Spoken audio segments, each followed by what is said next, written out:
जब रात का पर्दा छा जाता है और अंधेरा अपनी असली शक्ल दिखाता है, तो इंसान की भयानक कहानियों की शुरुआत होती है।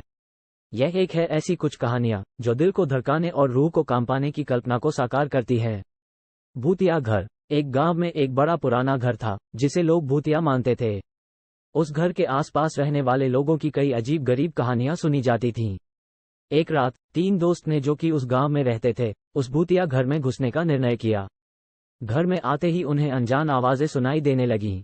उनका दिल धड़कने लगा, पर वे अपने आप को हिम्मत देने का प्रयास करते हुए आगे बढ़ते गए। धीरे धीरे उन्हें लगता है कि घर में कुछ अद्भुत हो रहा है, जैसे कोई उनके पीछे है, पर उन्हें कोई दिखाई नहीं दे रहा है। जब उन्होंने एक कमरे में प्रवेश किया, तो वहां एक पुरानी तस्वीर थी जिसमें एक भूतिया औरत की झलक थी। वे डरकर भागने के लिए तत्पर हो गए, पर जब वे निकलने के लिए घर के बाहर आए, तो उन्हें कुछ और हीरे का खजाना मिला। उन तीनों की भागीदारी में शुरू हुआ विवाद, और एक दूसरे को मारने लगे। तभी वे सब ये समझते हैं कि घर में कुछ और है, कुछ जो उनकी आत्मा को चुरा कर ले जाना चाहता है। कुछ समय बाद एक और गांव वाला उस घर में प्रवेश करता है और उन तीनों के शवों को मिलता है। उसका दिल भी धड़कता है, पर वह हिम्मत से आगे बढ़ता है।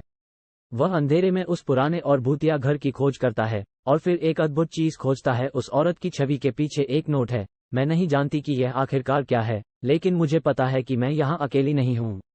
उस औरत की आवाज में वह एक अनजान और भयंकर भूत होता है जो उस घर में रहता है, और उसका लक्ष्य था दूसरों को उसी तरह से मरने के लिए धोखा देना जैसा कि उसके बीते हुए वासियों के साथ हुआ था।